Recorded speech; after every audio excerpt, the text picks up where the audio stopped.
Good evening, and welcome to What's Your Story? I'm your host, James Ransom Reed Jr. Tonight we have a very special guest. Her name is Diana Duksa Kurz. That just rolls right off your mouth, doesn't it? That's the wonderful name. She is a very, very interesting person. She's going to tell you some things tonight that you're going to go, huh? I didn't know that. That's the purpose of this show. Diana, welcome to the show. Thank you. Thank you, Jim. Diana, tell people who you are and what you do in the business you're in. All right. My name is Diana Duksa Kurz. Our family owns Duksa Family Funeral Homes in Newington and New Britain, and I'm a licensed funeral director as well. Okay, first question. Yeah. How did you get involved with that business? It's a family business. It's a family business. Yeah. Okay. My father and mother built the business in Newington and also in New Britain, and so it's been in our family since I was born. Since you were born? Yeah. Do you know many other women involved in this? Yes, we have licensed funeral directors who are women on our staff, as well as male funeral directors, and more and more women are becoming licensed funeral directors throughout the country. So it's not just, is it still dominated by males, or? I would say probably moving in the other direction. Really? Yeah. And what does that portend for your business, really? I think that it's wonderful to see women work well with families. They work great side by side with our gentlemen funeral directors. Sometimes the female funeral directors may have had another career, or they wanted to go into a caregiving career, like nurses or other areas where the devotion to families and the needs of families is just, right in the front of their mind all the time. Now give people a breakdown, if you will, before we get to the subject matter tonight. What is involved in being a licensed, what's it called? Licensed funeral director. A licensed funeral director. Yeah. What is involved in that? You have to, every state has different regulations and different requirements. So there's not a national type of an educational system. But in Connecticut, you do need to get your associate's degree in mortuary science. And where would you get that, associate's degree in mortuary? The closest school is Goodwin University, right in East Hartford. So you can they have a mortuary program there. And then I don't think there are any other programs in Connecticut. You'd have to go to, Massachusetts has a couple of different programs, and New York, Albany, other areas have mortuary programs. You do need to apprentice. You need to get your associate's degree, then you need to pass the national board, and then you also need to pass a state board. So there are some defined regulatory, expectations, and like I say, every state is different though. So different states have different mandates. So can you be a license? Is your license good in another state? Not necessarily reciprocal. You may have to take maybe their state exam. Okay. There might be some other requirements. Yeah. And the same would be for Connecticut if somebody's coming in. Right. Yeah. Right. Okay. Now, you were just in Nashville, right? I was, yes. What were you doing in Nashville, Diana? Nashville's a great city. It's really quite amazing. But the National Funeral Directors Association did just have our annual convention there.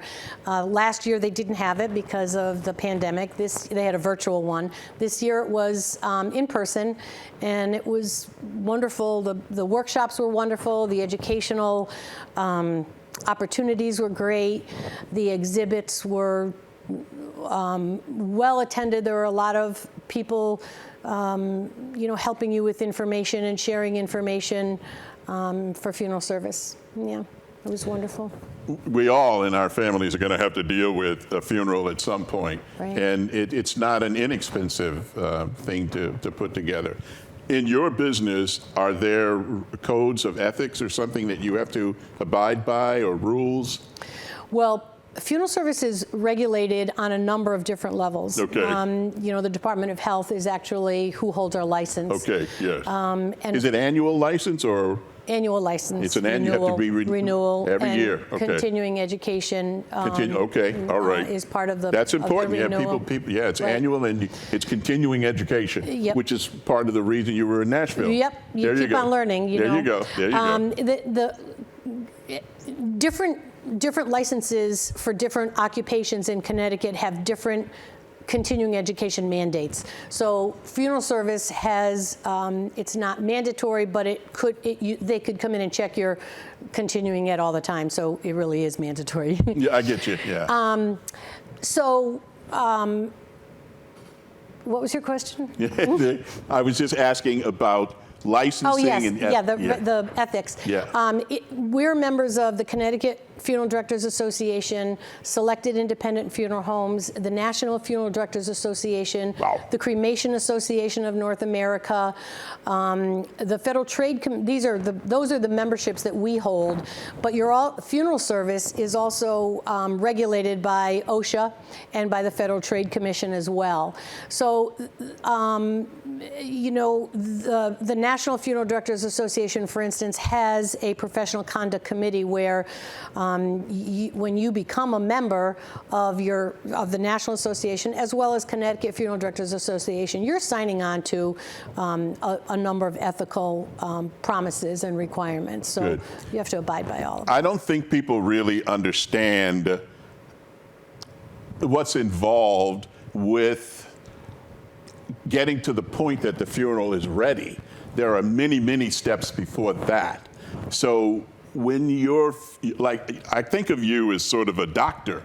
You're on call because you have to go get sometimes bodies at different hours. Is that not true, or is that? Yeah, that is true. In Connecticut, you have to be a licensed funeral director to transfer someone from their place of death into our care. Okay. So we need to have licensed staff available 24 hours a day to be able to bring someone, home into our care. Unlike other states that maybe that's not necessary. You could have a trained team, who would be able to do that, and your licensed staff would not necessarily go and do that. But yes, 24 hours a day. Yeah, I don't think people really understand that, because it's an amazing. Especially depending on the place of the death, So if a person dies at home, maybe under hospice care, then yes, 24 hours a day. Convalescent home, we would go out in the middle of the night. Okay, so accidents on the highway or something, and the people are pronounced dead on the highway, They would go to the medical examiner's office. They would go to the ME. Right. Okay, all right. And you pick them up from the ME. Right. After talking to the next of kin from a family member. Okay. Yeah. Okay. All right. Now, what's the difference in, I know the difference, but cost of a cremation versus a funeral itself with the casket and all that? Everything depends on what someone's choices are. Okay. So the cost could be considerable. We serve families who choose cremation, of course, and who choose a burial. Okay. It all depends on what type of services they want in addition to that final disposition. Okay. So if they wanted to have calling hours and the person's, their deceased loved one brought into church for a service, and then they're buried, or then they're cremated, the cost might be closer to each other. If someone just wanted a very simple cremation service with no services, that's going to be a lot less expensive than a traditional burial would be. At one point you talked about funerals traditionally that children went and parents are now shying away from having the children Some go. parents. Some parents. Yeah. Some parents are shying away from that now. What do you feel about children being there, Hannah?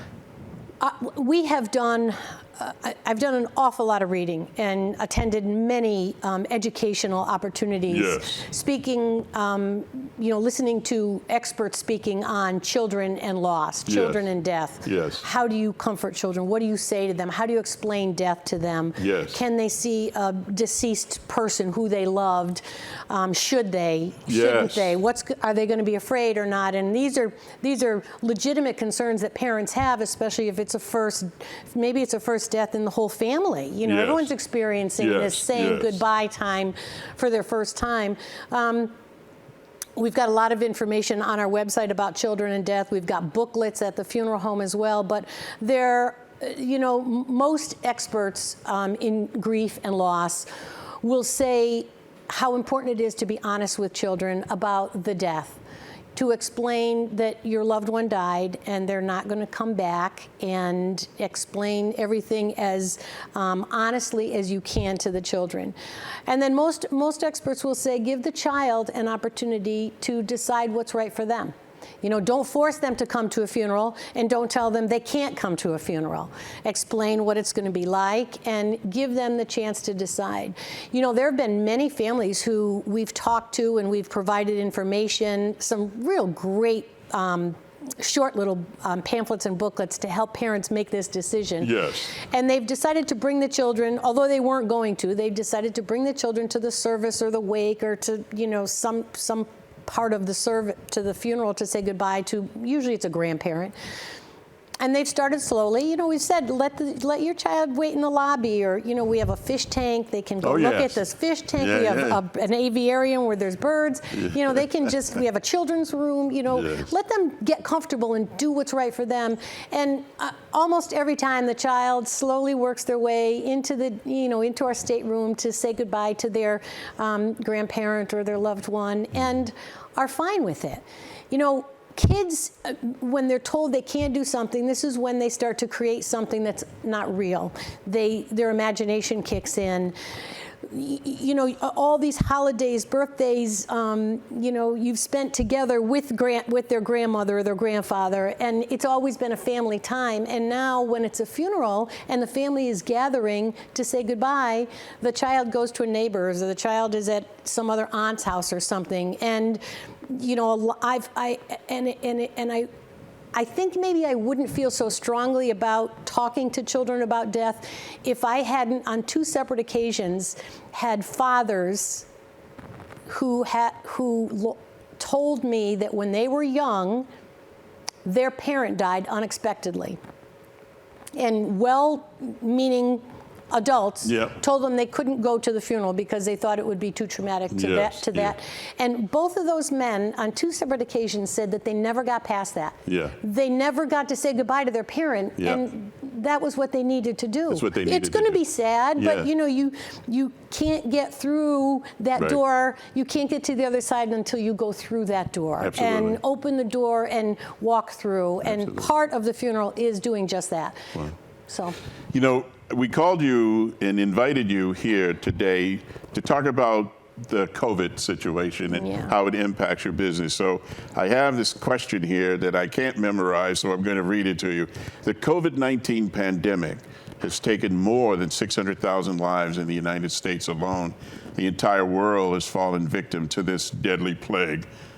Question number 1, what impact has this had on you personally? Well, especially in the beginning part of the pandemic, when there were so many unanswered questions and concern and issues and different direction from different agencies, governmental agencies, and confusing messages, world associations and all. It was very challenging for us. So I would say on me personally, it was our goal, our focus was to keep our staff safe, to keep our community safe, the families that turn to us, to keep them safe, and to take care of the deceased with dignity and respect, even though there were many different,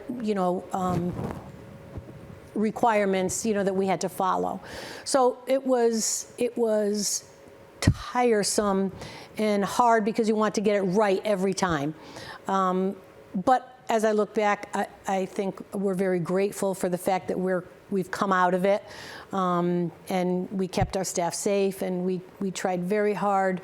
Our team is a remarkably devoted group of people who worked tirelessly to make sure that families' needs were met.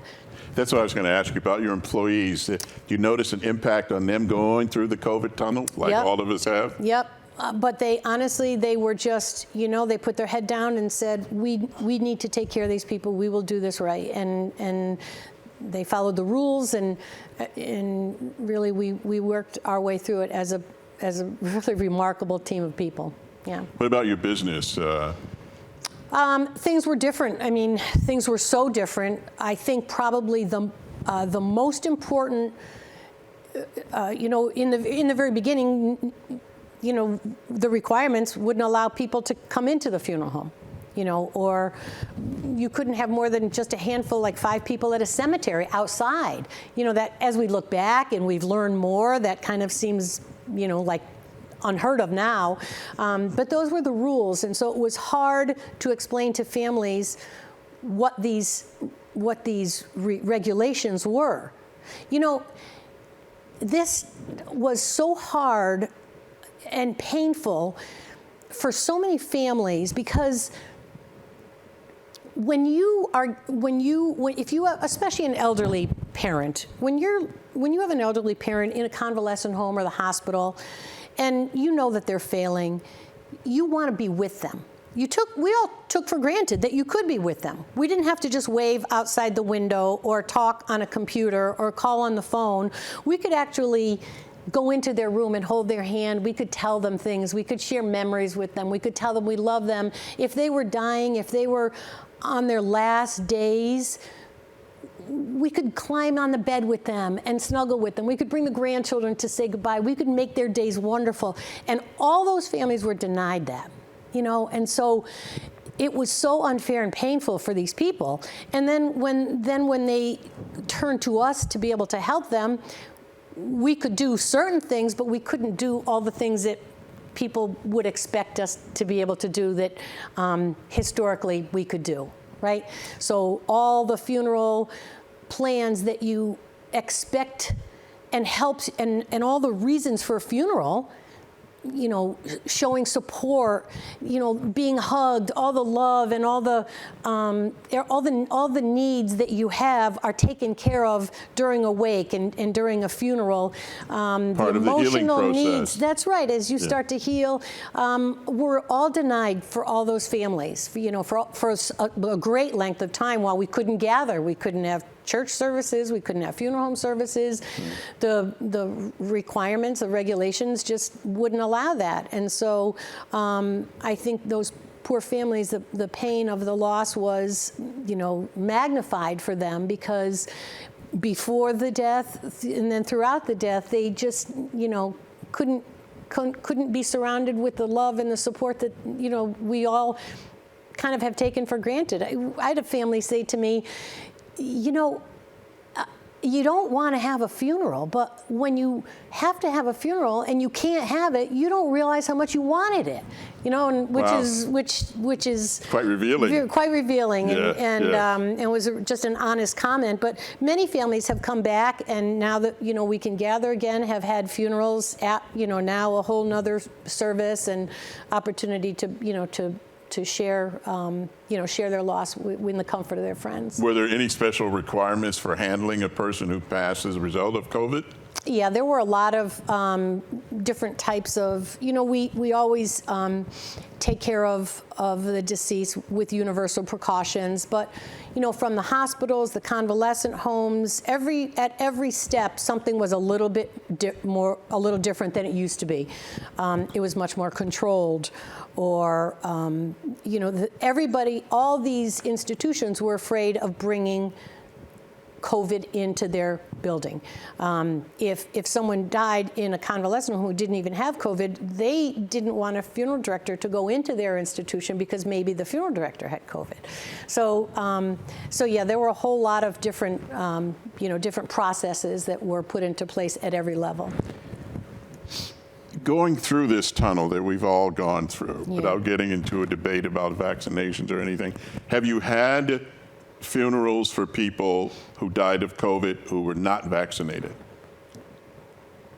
Yes, you mean the deceased was not vaccinated? Yeah, the deceased was not vaccinated. Yeah, especially in the beginning, before the vaccines were even available, or they could even be, given to everyone. Yeah, and the families here again were struggling with all that, having to be isolated as well. Diana, people are saying, as incredible as it may seem, that the COVID-19 virus is not real. It's a hoax. And I'm pretty sure that your business and others can say that that is really not true, that we're dealing with and continue to deal with a deadly virus that has wreaked havoc on the world. Would you agree with that? Yes, I definitely would. What about vaccinations? What do you think? I mean, for your own... Well, I wouldn't judge what someone decides to do. You know, if this is a personal decision. If you feel you want to get a vaccine, you get it. If you don't, you don't. And in many cases, people have put their lives in their own hands, right, by making that choice. But now, at least, a lot of the municipalities now are governing even masks, mask wearing or not. So at our funeral homes, we don't require masks unless you're unvaccinated, unless the family would like people to wear masks. Did you have the power to require your employees to get vaccinated, or did the state do that? Or? We didn't have to. Our staff couldn't wait to get vaccinated. So there wasn't even a discussion. Absolutely. That makes sense in your business. Yeah. Right? People see the reality of it and they go get vaccinated. They go get vaccinated, Children, did you lose any children to COVID? We did not serve any families who lost children. That's terrific. Young children to COVID. There were some families a very small number of families whose like young adult children were impacted by COVID, but just a very few. We saw on the TV refrigerator trucks being used to preserve bodies because they were dying at such a rate. Do you know if anything like that happened in Connecticut? Possibly down in Fairfield County, there was more of that closer to New York City. I know I know that New York, White Plains, the surrounding areas around New York were very seriously impacted in that fashion. Yeah, many. Are you aware of any financial help for families having to deal with this situation who've lost loved ones? Yes. Could you share that, please? Yep. FEMA has a COVID assistance program, and we've sent information out to all the families that we serve so that they're aware of the fact that they can get reimbursement if their loved one died of COVID. So there's information about that assistance program on our website. A family... And that website is? Duksa.net, Duksa.net. Okay. Yeah, so families could contact FEMA directly, and they would be interviewed, and they're assigned a case number, and FEMA would reimburse them depending on certain things. The funeral home can't get that started. It's got to start with a family member. Okay. One other thing, when you have the funeral of a veteran, right? How does that work for you? What do you? Well, it's always an honor, sometimes families, don't think that their veteran deserves military honors, and when we talk about the fact that no matter what, whether it was peacetime or during wartime, they're veterans and they sacrificed and they deserve military honors. So yes, we are fully aware of all the benefits for them and provide a beautiful veterans funeral. Terrific. That's all the time we have for tonight's show. What's your story? Everybody has a story. What's yours? I want to thank my guest, Diana, for being here. And until the next time we meet, I am your host, James Ransom Reed Jr. Good night.